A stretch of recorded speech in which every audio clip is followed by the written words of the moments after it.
All right, what's up, guys? Let's have a quick chat about the Rix Pocket K3. This is their 384 resolution thermal imaging monocular. And this is the packaging that it comes in. And we'll just go ahead and dive right in.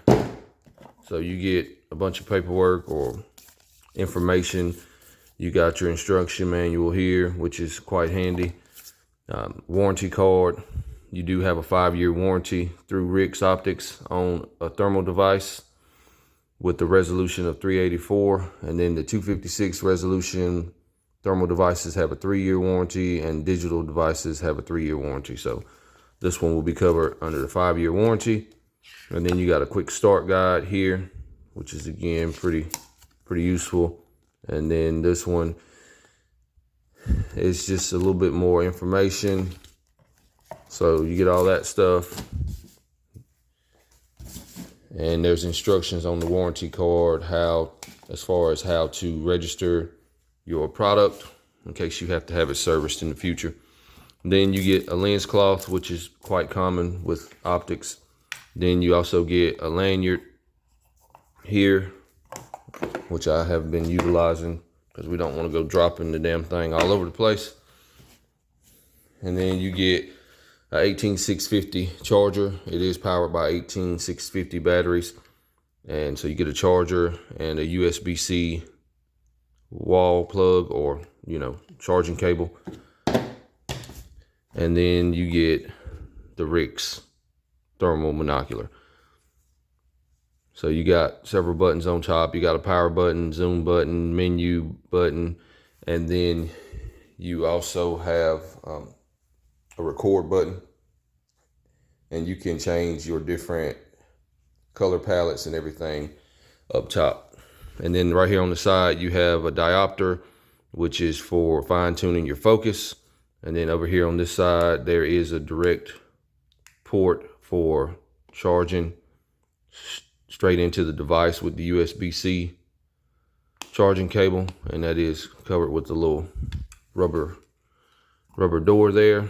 And here's your eyepiece. Out here you do have this integrated lens cover, which I thought was great, and it clips or clicks into the open position and the closed position, so you don't have to worry about losing some kind of rubber cap or anything. It's just built into the device. So I thought that was pretty good as well. And then right here is your battery door, and here is the 18650 battery that it comes with. It comes with one battery.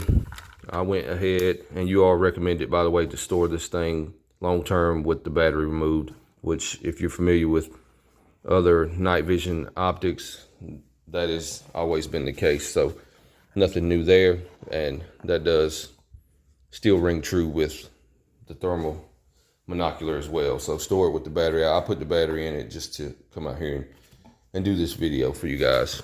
So I really don't need it because I don't plan on using the thing this evening. But so it comes with one 18650 battery. I went ahead and ordered a couple more from Rix, and I ordered a 2-pack, and they came with, each one of them came with this little battery case, which I thought was cool. That way I can rotate between 3 batteries in the event that I'm going to be out doing something for a prolonged period of time. I can at least have 2 with me that are fully charged, have one on board with the device, and then have a spare, or maybe even another spare, depending on how long I'm planning on being out doing stuff. And also, if you have your USB-C charging cable, which a lot of cell phones and other devices utilize those now, so they're pretty common, then you'll be able to charge the device directly with the port there on the side, or you can take your battery charger with you, but totally up to you. You got plenty of options. I definitely wanted to go ahead and get the twin pack of additional batteries, though, just to have that available to me. And I will roll in some footage, guys, as far as the image quality with the 384 resolution sensor. I wanted a thermal for a while, and I really would like to have something like one of the IRA RH25s. That's a lot of money, more so than what I wanted to spend, especially just getting into thermal the thermal game. And to be honest with you, I don't really use it to hunt or anything like that. So it's really just, it's just honestly a toy is what it is for the most part. Yeah, it does have a lot of different use cases that might be beneficial. But for the most part, right now it's just a toy. Let's be honest. For me, it is anyway. Because like I said, I don't do predator hunting or anything like that. Not that I'm opposed to it. That's just not something that I'm involved with right now. And I really don't have time for that kind of shit anyway. But I could see where someone who was going to be utilizing something like that more seriously might be able to justify spending, you know, $3,000 or $4,000 on one of the IRA RH25s. You know, it is what it is. Maybe later I'll get something a little bit nicer and a little bit more capable with some more flexibility, such as one of the IRA models. But for now, this right here it serves me well for what I do, which is just goofing off for the most part. But I will roll in that footage for you guys to take a look at. And I thought that overall the thing was packaged very well. I think that they did a great job of giving you plenty of information to be able to get started and some do's and don'ts and stuff like that. And the quick start guide was cool. Certainly, I'm definitely a big fan of the warranty, and got a really nice instruction manual right here that covers everything you need to know quite in depth. It also comes with a little carrying case that I don't have in here. I don't even know where it's at. I think it may be in my chest rig, but it does have a little carrying case as well to give you a little bit of added protection if you're going to be carrying this thing about and you're going to be away from the box or any other storage method that you might be using. And that's cool. I took it to work and messed around with it and showed some of the guys, and I just carried it in the little carrying case, and it just kind of like a little cinch bag with some light padding inside of it.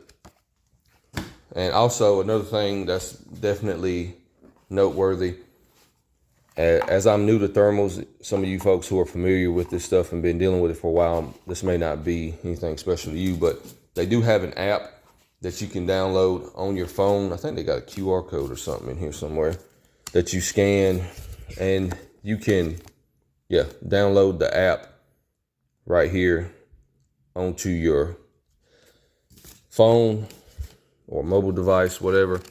Oh, I don't think that was the QR code for that, but here's the QR code for the app right here, actually inside of the full scale instruction manual. So yeah, you can go on there and download the app, and then what that will do is allow you to control the device. And one thing I've done is I set it up on my tripod because it does have a mounting hole here in the bottom. I forgot to mention that, but I set it up on my tripod, and I was able to utilize the app and scroll through different color palettes and zoom and all that different stuff, and I was able to record. And the cool thing about that was that when I was recording through the app, whatever I recorded would automatically save to my app, and then I can go back and look at that stuff later and delete it if I need to or if I choose to, and then I can download it to my phone. I can upload it to a video or whatever I choose to do. So I thought that was really cool, and that was something that I was unaware of when I got it, but definitely something that adds to the user experience, in my opinion.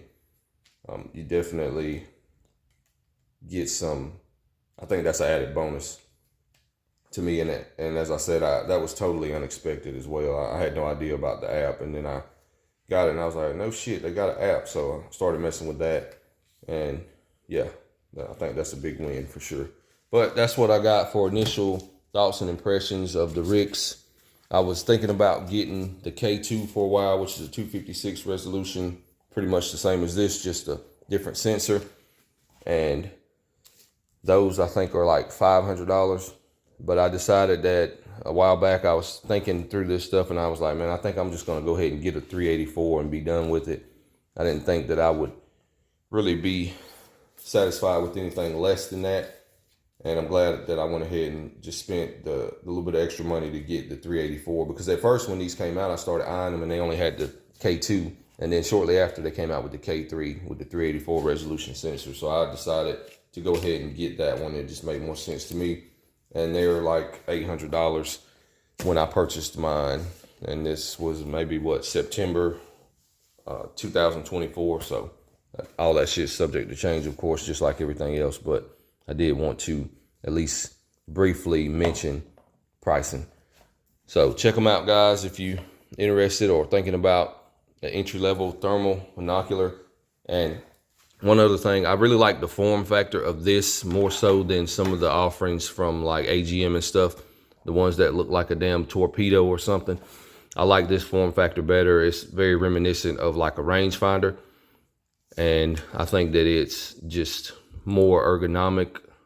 And I think that it's also easier and more suitable for storage and in different general purpose pouches and stuff like that, especially when we start looking at integrating this into kit like a chest rig or something like that.